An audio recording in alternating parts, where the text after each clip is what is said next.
All right, so who wants to learn how to pack and smoke a pipe? Oh, okay.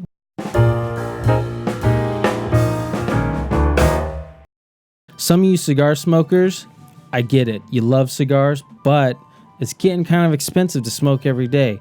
Time to check out Buddy Pipe Tobacco. Watch this video. It might save you some money, and maybe you'll find a new found passion and hobby. Our already popular how-to series is mostly about cigars.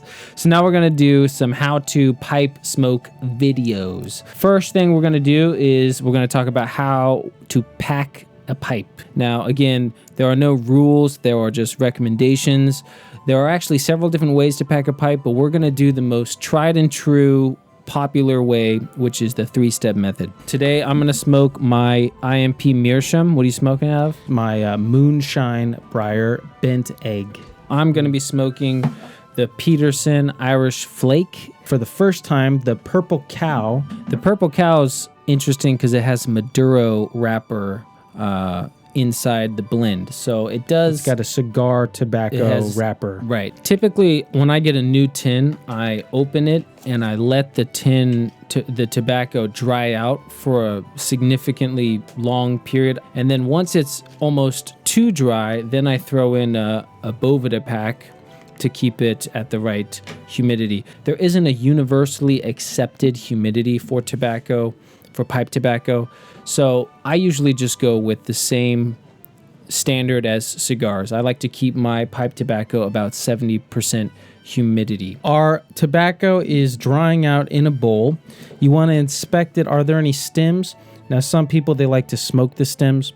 I personally don't. I think it just makes it hard to pack the bowl correctly if there's like sticks in it. A stem usually creates a bitter, bad flavor. So stems are not a good thing in the world of cigars, so I tend to take out the stems if there are any. My tobacco is ribbon cut, which means it's much more finely ground up right out of the box, whereas his is quite different. It's a flake. Flake is tobacco that's been compressed and baked and then cut into thin slices, and then you rub out the tobacco. It's more in clumps, and that'll increase the burn time. Right, so if it starts to crack, then that's usually a sign that it's too dry. And if it feels wet and if it's clumping together too much, then it's too moist. This is something you kind of develop over time, but mine seems ready to go. Mine was pretty dry from the start. First, you pack your bowl to the top like so. Once your tobacco bowl is full, you give it a tamp down with your tamper or your thumb. Now, when you tamp it down, you don't want to pack it down too hard. Once it's packed down lightly, you're going to fill the bowl to the top again. Now you're going to pack it down with a little bit more pressure. First pack, light pressure. Second pack, medium pressure. And third pack, packed down with firm pressure. My bowl is packed. I'm going to check the draw. If it's too loose, you can pack it down a little bit more firmly. And if it's too firm and you can't get enough airflow, then you need to dump out the bowl and pack it again. If it gets too firm and it's lit, then you can't just dump it out and repack it. You're gonna get ash in your mouth. Our bowls are packed. We are ready to begin lighting. If you put the flame directly on the tobacco, it's gonna light up. It'll work. But if your goal is to get flavor out of the tobacco, the most flavor, then I recommend not scorching the tobacco. You want to draw the flame into the tobacco instead of putting the flame on the tobacco. So the first light is going to be a pre-light. The tobacco will expand with heat and it will be almost overflowing out of the bowl, and then you have to tamp it down. So let's do that. Enough with the buildup, guy. As you can see, the tobacco is coming out of the bowl. Now I need to tamp that tobacco back down and repeat the process. I taste that Maduro. So now I finished the pre-light. Now I'm gonna do my real light, the actual light. I'm gonna open up the windows more. Now you might need to repeat this process, and that's totally fine.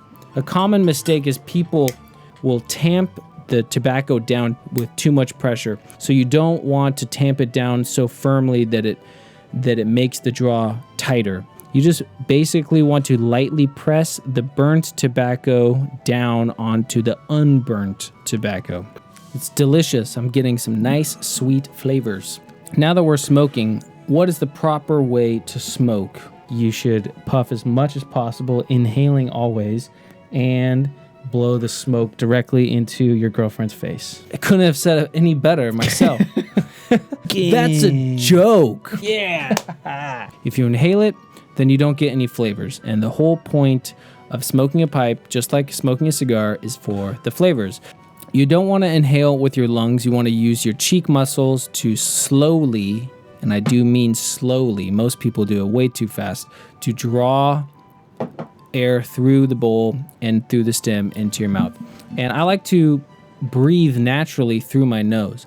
And then I could even blow some of that air out through the bowl. It'll keep the cherry lit, and it'll blow some of the heat out so that the pipe bowl itself doesn't get hot and you don't get tongue bite. Tongue bite is when you're burning your tongue or your mouth, similar to when you burn your tongue or mouth by drinking like coffee or tea when it's too hot and just like scorches your taste buds. That happens with a pipe if the tobacco is too damp and you're puffing on it too often to keep it lit, and then the steam will actually burn your taste buds. And also the pipe itself plays a part. If it's a really small pipe, it tends to be a little bit hotter than if it's a longer pipe. If your pipe is feeling really, really hot to the touch, then that's probably a good time to just set it down, let it cool off, and then relight it later. If it's a poor quality pipe, it's not going to do as good of a job at absorbing heat and moisture, and that means you're going to get tongue bites. It's a combination of a lot of variables, a lot of plates